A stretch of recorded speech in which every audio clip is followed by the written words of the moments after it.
Hello दोस्तों, नमस्कार। तो कैसे हैं आप लोग? मैं आशा करता हूं आप सभी लोग बिल्कुल स्वस्थ होंगे। एजुकेशन विद चेतन में आपका फिर से स्वागत है।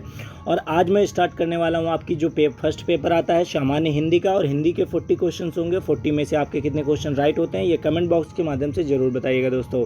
तो चलिए आज का फर्स्ट क्वेश्चन स्टार्ट करते हैं दोस्तों। इस वीडियो की अगर PDF फाइल आपको चाहिए तो आप हमारे टेलीग्राम चैनल से जाके जुड़ सकते हैं और उस पर आप PDF फाइल प्राप्त कर सकते हैं। ठीक है दोस्तों, टेलीग्राम चैनल का लिंक मैंने डिस्क्रिप्शन बॉक्स में दे दिया है, आप लोग देख सकते हैं। चलिए यहाँ पे फर्स्ट क्वेश्चन रीड करते हैं। फर्स्ट क्वेश्चन क्या है?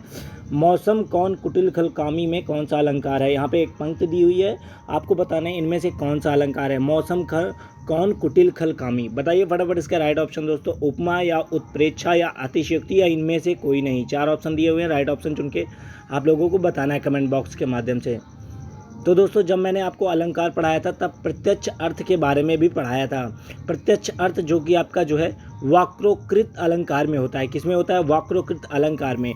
तो इनमें से जो ये अलंकार है, ये अलंकार है वाक्योकृत। क्या है ये अलंकार? इसका नाम जो है थोड़ा सा ऐसे है, वाक्योकृत है। ठीक है, वाक्योकृत अलंकार होता है और इस ऑप्शन में कहीं भी नहीं दिया हुआ है। ठीक है, तो इनमें से कोई नहीं, आपका डी ऑप्शन बिल्कुल सही हो जाएगा दोस्तों।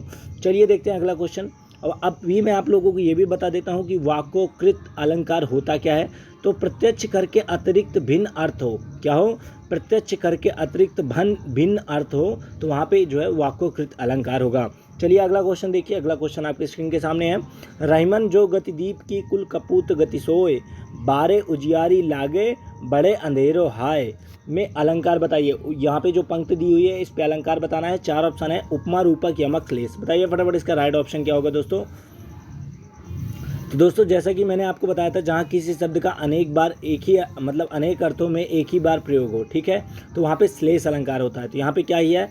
यहाँ पे रहीमन जो गतिदीप की कुल कूपत कर गति सोए, बारे उजियारी लागे बड़े अंधेरो हाय। तो यहाँ पे कौन सा अलंकार होगा दोस्तों? यहाँ पे होगा आपका श्लेष अलंकार। श्लेष अलंकार याद रखिएगा आपका। श्लेष अलंकार शब्दालंकार का एक भेद होता है। ठीक है दोस्तों, चलिए अगला क्वेश्चन देखते हैं। अगला क्वेश्चन है संदेशनी मधुबन कूप भरे में कौन सा अलंकार है? यह पंक्ति दी हुई है और इसमें अलंकार दिया हुआ है। दोस्तों ये UPSI का पेपर है, तो देख लीजिए आप लोग UPSI का ये पेपर जिसमें हिंदी ऐसे ही आती है। ठीक है, 3 क्वेश्चन, अभी तीसरा क्वेश्चन है जो अलंकार से ही है। तो आपके लिए अलंकार कितना इंपॉर्टेंट है आप समझ सकते हैं। ठीक है दोस्तों, तो संदेशनी मधुवन कूप भरे में अतिशयोक्ति अलंकार है। किसमें है?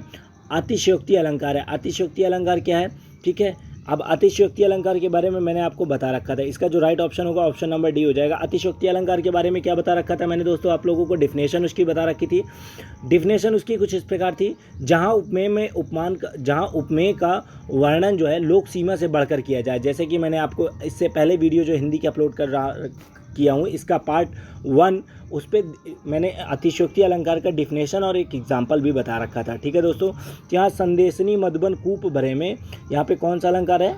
अतिशयोक्ति अलंकार, क्योंकि यहाँ पे जो है जगत कल्याण यानी पृथ्वी से जो ऊपर जा रही है बात, मतलब बहुत बढ़ा चढ़ा कर कह रहे हैं, हम ये कह सकते हैं। ठीक है दोस्तों, चलिए अगला क्वेश्चन देखते हैं। अगला क्वेश्चन क्या है? क्वेश्चन नंबर 4 है, निम्न में से तत्सम शब्द का चयन कीजिए। 4 ऑप्शन दिए हुए हैं। तत्सम शब्द आपको बताना है कि इनमें से तत्सम शब्द कौन सा है। चौथा, बुढ़ापा, भाग्य या चांदी। तो बताइए फटाफट तत्सम शब्द कौन सा है दोस्तों।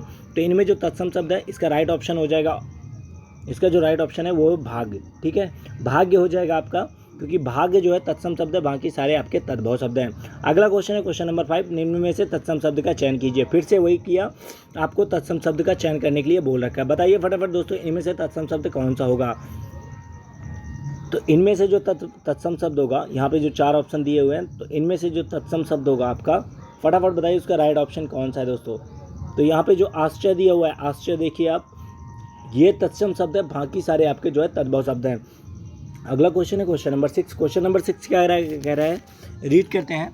निम्न में से तद्भव शब्द का चयन कीजिए।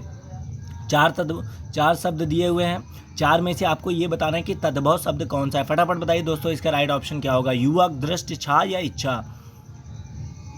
तो दोस्तों इसका जो तद्भव शब्द है यहाँ पे वो है केवल और केवल छा। छा आपका जो है तद्भव शब्द है, अर्थात आपका ऑप्शन नंबर सी बिल्कुल सही हो जाएगा। छा तद्भव शब्द है, अन्य सभी शब्द जो है आपके तत्सम शब्द हैं। अगला क्वेश्चन है क्वेश्चन नंबर 7, निम्न में से तद्भव शब्द का चयन कीजिए। फिर से तद्भव शब्द पूछ रखा है, बताइए फटाफट इसका राइट ऑप्शन कौन सा होगा। तद्भव शब्द कौन सा है दोस्तों?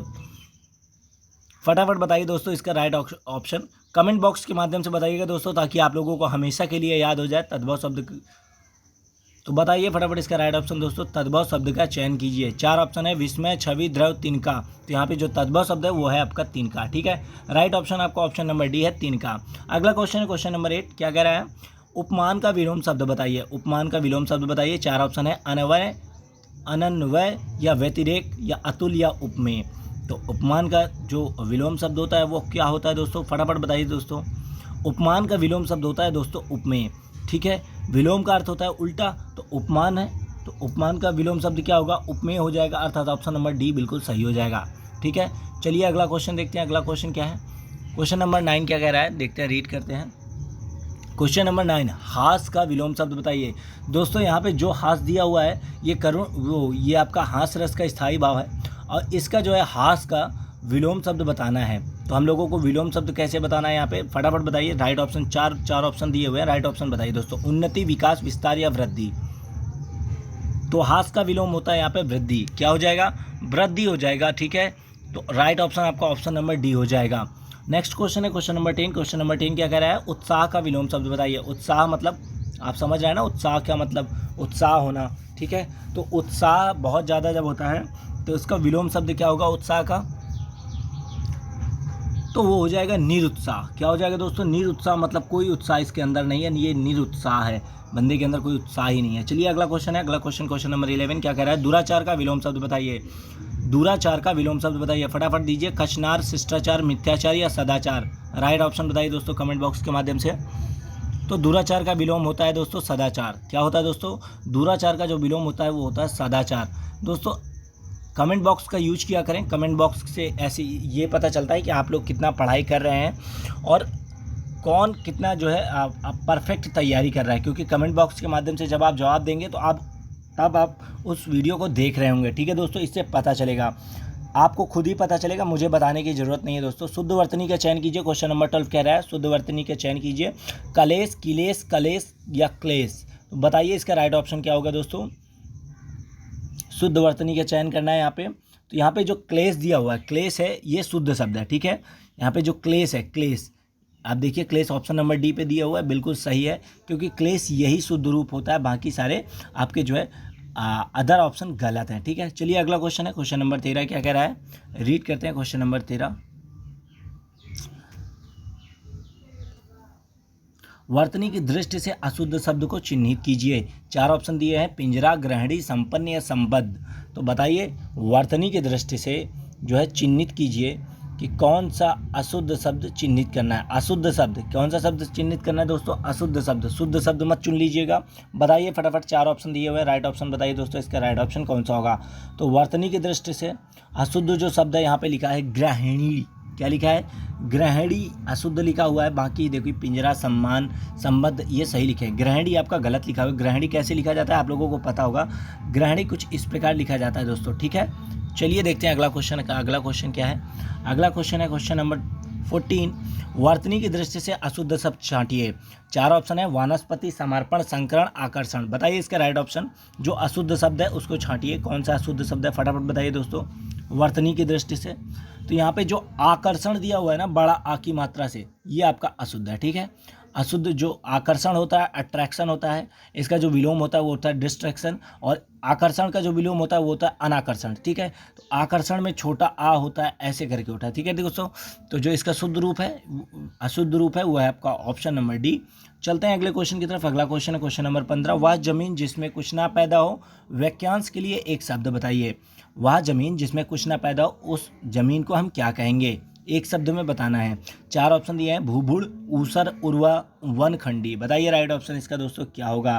तो वह जमीन जिसमें कुछ भी पैदा नहीं होता है उसे हम ऊसर कहते हैं। क्या कहते हैं दोस्तों? ऊसर कहते हैं, अर्थात इसका राइट ऑप्शन आपका ऑप्शन नंबर बी हो जाएगा, ऊसर। चलिए अगला क्वेश्चन देखते हैं। अगला क्वेश्चन है क्वेश्चन नंबर 16 क्या कह रहा है, रीड करते हैं। जो मरने वाला हो, वाक्यांश के लिए एक शब्द बताइए। अनेक अर्थी शब्द पढ़े होंगे दोस्तों, उन्हीं में से ये क्वेश्चन आते हैं। जो मरने वाला हो उसके लिए कोई एक शब्द बताइए फटाफट। 4 ऑप्शन है, मुमूर्ष, म्रियप्राण, म्रियमाण, मृतप्राय या मरणासन। तो बताइए फटाफट इसका राइट ऑप्शन दोस्तों, इसका राइट ऑप्शन क्या होगा। तो दोस्तों जो मरने वाला होता है उसको हम कहाँ पे रखते हैं, उसे हम रखते हैं मरणासन पर, यानी उसे हम ज़मीन पर लिटा देते हैं और उस अवस्था को बोलते हैं मरणासन। ठीक है, अगला क्वेश्चन है क्वेश्चन नंबर 17। क्वेश्चन नंबर 17 क्या कह रहा है, जिस पर विजय प्राप्त कर ली गई हो उसके लिए एक शब्द बताइए। फटाफट बताइए इसका राइट ऑप्शन दोस्तों, 4 ऑप्शन दिए हैं, विजित, अजातशत्रु, पराजित या परातंत्र। तो जिस पर विजय प्राप्त कर ली गई हो उसके लिए एक शब्द क्या होगा दोस्तों, तो उसके लिए एक शब्द होगा पराजित। जिस पर विजय प्राप्त कर ली गई हो तो उसको क्या कहेंगे, पराजित कहेंगे। क्वेश्चन समझिएगा दोस्तों, बहुत लोग यहाँ पे अजातशत्रु भी लगा देते हैं। ठीक है, तो इसका right option option number C होगा। अगला क्वेश्चन है क्वेश्चन नंबर 18, घर का पर्यायवाची शब्द बताइए। 4 ऑप्शन है, बिहार, इला, निकेतन या नग। तो दोस्तों आप लोगों को पता होगा कि घर का पर्यायवाची क्या होता है। बेसिक क्वेश्चन है, नॉर्मल क्वेश्चन है। घर का जो पर्यायवाची शब्द होता है वो निकेतन होता है। ठीक है दोस्तों, तो ये मैं पूछूंगा नहीं, ये मैं आपको खुद ही बता दे रहा हूँ। अगला क्वेश्चन है question number 19, most important question है, भूतेश का पर्यायवाची शब्द बताइए। दोस्तों 4 ऑप्शन दिए हुए हैं यहाँ पे, पिशाच, महादेव, इंद्र या आत्मा। तो बताइए भूतेश का पर्यायवाची शब्द। बहुत लोग कंफ्यूज हो जाते हैं क्योंकि भूतेश यानी भूतों के देव होगा। क्या होगा, भूतों के देव अर्थात महादेव होगा। ठीक है, इसका जो राइट ऑप्शन होगा वो होगा ऑप्शन नंबर डी। अब इसके मैं और भी पर्यायवाची आपको बता देता हूँ, जैसे शिव, शंभु, शंकर, महेश, ठीक है, त्रिलोचन, त्रिनेत्र, चंद्रशेखर, पशुपति, ये सारे जो है शंकर जी यानी शिव शंभु यानी अर्थात महादेव के पर्यायवाची शब्द होते हैं। ठीक है, आज का दिन तो जन्माष्टमी के दिन है, हैप्पी जन्माष्टमी दोस्तों। चलिए दोस्तों अगला क्वेश्चन है क्वेश्चन नंबर 20, क्या कह रहा है, अतीत के चलचित्र किसकी रचना है। अतीत के चलचित्र किसकी रचना है। 4 ऑप्शन है, जयशंकर प्रसाद, महादेवी वर्मा, सूर्यकांत त्रिपाठी निराला या सुमित्रा नंदन पंत। राइट ऑप्शन आपको बताना है, मोस्ट इंपॉर्टेंट है अतीत के चलचित्र। बहुत बार पूछा जाता है ये क्वेश्चन, याद रखिएगा, तो कहीं ना कहीं इसको स्टार लगा लीजिए याद रखने के लिए दोस्तों। फटाफट बताइए इसका राइट ऑप्शन क्या होगा दोस्तों। तो अतीत के चलचित्र जो है ये महादेवी वर्मा की रचना है। किसकी रचना है ये, तो ये है आपकी महादेवी वर्मा अर्थात ऑप्शन नंबर सी बिल्कुल सही होगा। अब इसके अलावा मैं थोड़ा सा आपको और जानकारी देना चाहता हूं दोस्तों कि महादेवी वर्मा की जो अन्य रचनाएं हैं वो है वाणी, पतझर, स्वर्ण, धूल, रजत, शिखर, उत्तरा, निहार, रश्मि, निर्जा, सांद, गीत और एक इनकी और रचना है महादेवी वर्मा की यामा, जिसके लिए इनको जो है स्वर्ण पुरस्कार भी मिला गया था। ठीक है, चलिए अगला क्वेश्चन देखते हैं। अगला क्वेश्चन क्या है, अगला क्वेश्चन है 21 क्या कह रहा है, रीड करते हैं। अभिज्ञान शकुंतलम किसकी रचना है। दोस्तों बहुत ईजी क्वेश्चन है, आप लोगों को देखना चाहिए ये पेपर कैसा पेपर है, और इसमें ऐसे क्वेश्चन हैं जो वास्तव में मतलब आपके एग्जाम पे ही बैठने के बाद आते हैं। अभिज्ञान शकुंतलम किसकी रचना है, क्योंकि ऐसे क्वेश्चन सबको पता होते हैं। ये आपकी कालिदास की रचना है अभिज्ञान शकुंतलम। क्या है ये आपका खंड काव्य है। ठीक है दोस्तों, महाकाव्य अगला क्वेश्चन है आपका क्वेश्चन नंबर 22, परिवेश का समानार्थी शब्द बताना है। परिवेश का समानार्थी शब्द बताना है। 4 ऑप्शन है, व्यवहार, आंगन, वातावरण, आचरण। बताइए फटाफट इसका राइट ऑप्शन क्या होगा दोस्तों। परिवेश का समानार्थी शब्द, तो परिवेश का जो समानार्थी शब्द होता है ये आपका वातावरण का होता है। किसका कहते हैं, देखिए आज के टाइम पे जो प्राइमरी स्कूल होते हैं उनमें एक बुक दी जाती है, भूगोल की वो बुक होती है, और उसमें लिखा रहता है हमारा परिवेश। क्या लिखा रहता है, हमारा परिवेश। ठीक है, तो वो किताब आपकी जो है परिवेश, वहीं से आप, मुझे तो वहीं से याद आया है वातावरण। ठीक है, तो आप लोग भी ऐसा कुछ टॉपिक रखिए जिससे आप लोगों को ऐसे क्वेश्चन आ जाएं, जो शब्द हम नहीं पढ़ते ज़्यादातर वही हमारे सामने आते हैं। अगला क्वेश्चन है क्वेश्चन नंबर 23, क्या कह रहा है, सुंदर का समानार्थी शब्द बताइए दोस्तों। इसका तो आप लोग फटाफट बताइए, मनोरथ, रमणीक या दर्शनीय या अनूठा। कौन सा राइट ऑप्शन है दोस्तों, फटाफट बताइए इसका कमेंट बॉक्स में। तो दोस्तों जो सुंदर का समानार्थी शब्द होता है दोस्तों वो है आपका रमणीक सुंदर का समानार्थी शब्द है, याद रखिएगा। चलिए अगला क्वेश्चन देखते हैं। अगला क्वेश्चन क्या है, अगला क्वेश्चन है 24, कृति का समानार्थी शब्द बताना है दोस्तों। 4 ऑप्शन दिए हुए हैं, राइट ऑप्शन चुन के आप लोगों को बताना है। कृति का समानार्थी शब्द बताइए फटाफट। प्रशंसा करने वाला, कृति या रचना। राइट ऑप्शन कौन सा है दोस्तों, कृति। फटाफट बताइए दोस्तों। तो कृति का मतलब जो समानार्थी शब्द होता है उसे हम क्या कहते हैं, उसे हम कहते हैं कृति को रचना कहते हैं। क्या कहते हैं, रचना कहते हैं। अगला क्वेश्चन है क्वेश्चन नंबर 25, अगर मगर करने का मुहावरे का अर्थ क्या होता है। अगर मगर करना मुहावरे का अर्थ क्या होता है, बताइए फटाफट। ये क्वेश्चन आपका पेट एग्जाम फर्स्ट पाली में आया हुआ क्वेश्चन है, अगर मगर करना। तो बताइए फटाफट इसका राइट ऑप्शन दोस्तों। जिन जिन लोगों ने पेट एग्जाम दिया है वो फटाफट से बताएं इसका कमेंट बॉक्स के माध्यम से कौन सा ऑप्शन सही है। क्वेश्चन नंबर लिखें और क्वेश्चन नंबर का ऑप्शन नंबर डायरेक्ट लिख दें तो मैं समझ जाऊँगा दोस्तों। ठीक है, तो अगर मगर करना मतलब बहाने बनाना, अर्थात ऑप्शन नंबर डी बिल्कुल सही है। पेट एग्जाम में पूछा गया क्वेश्चन है, मोस्ट इंपॉर्टेंट है दोस्तों। अगला क्वेश्चन है मुहावरे में ही है, अपने पैर पर कुल्हाड़ी मारना का अर्थ क्या होता है? मतलब अपने पैर पर कुल्हाड़ी मारने का अर्थ क्या होता है? 4 ऑप्शन दिए हुए हैं, बताइए फटाफट इसका राइट ऑप्शन दोस्तों। इसका राइट ऑप्शन कौन सा होगा? तो दोस्तों यहाँ पे जो दिया हुआ है अर्थ, तो वो अर्थ सही अर्थ होगा स्वयं अपने को हानि पहुँचाना, यानी अपने आप को कुल्हाड़ी मारना, अर्थात ऑप्शन नंबर सी आपका बिल्कुल सही होगा। चलिए अगला क्वेश्चन देखते हैं। अगला क्वेश्चन है 27 क्या कह रहा है, रीड करते हैं। अक्ल का पुतला का अर्थ है, अक्ल का पुतला का क्या अर्थ है? बताइए फटाफट राइट ऑप्शन। 4 ऑप्शन दिए हुए हैं, बहुत बुद्धिमान, बहुत चतुर, अत्यंत धूर्त, अत्यंत मूर्ख। तो अक्ल का पुतला, बताइए फटाफट इसका राइट ऑप्शन दोस्तों। तो वो होता है बहुत बुद्धिमान। क्या होता है दोस्तों?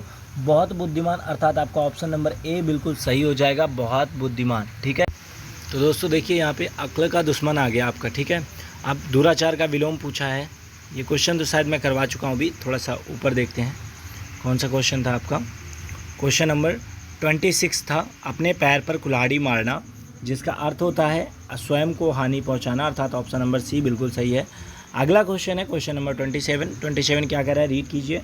अक्ल का पुतला का अर्थ है, तो अक्ल का पुतला का अर्थ है बहुत बुद्धिमान होगा। अगला क्वेश्चन दोस्तों, ये क्वेश्चन था, हाथी के पाँव में सबका पाँव, हाथी के पाँव में सबका पाँव लोकोक्ति का अर्थ बताइए दोस्तों, फटाफट राइट ऑप्शन बताइए। 4 ऑप्शन दिए हुए हैं आपके स्क्रीन के सामने। हाथी के पाँव में सबका पाँव, इस पंक्ति का अर्थ क्या होता है दोस्तों?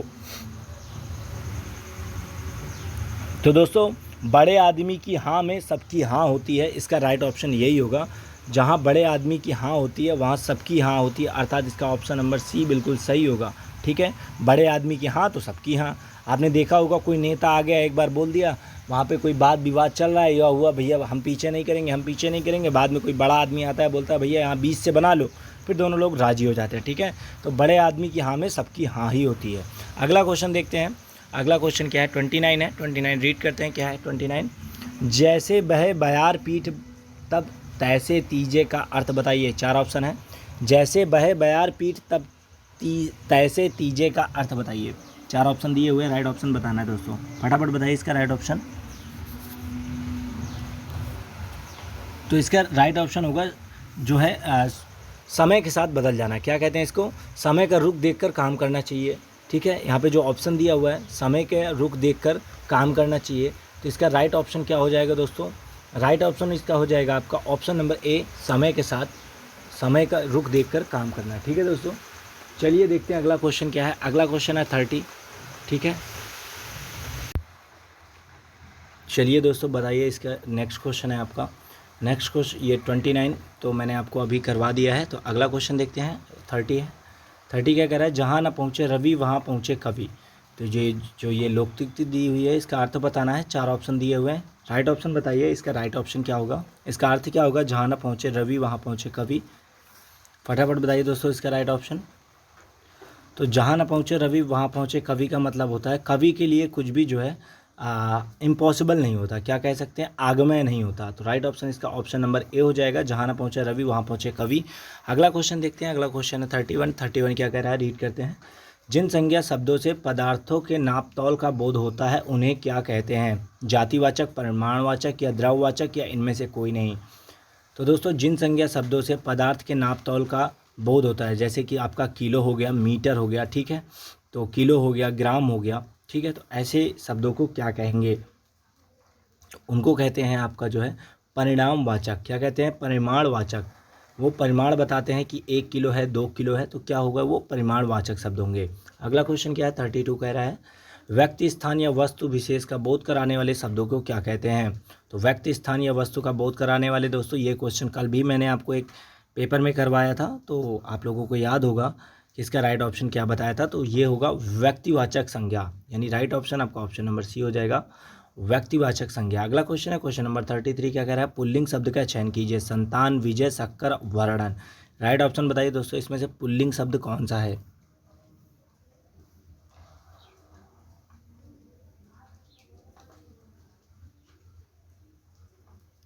तो दोस्तों यहाँ पे जो वर्णन शब्द दिया हुआ है, वर्णन शब्द, ये पुल्लिंग शब्द है, ठीक है।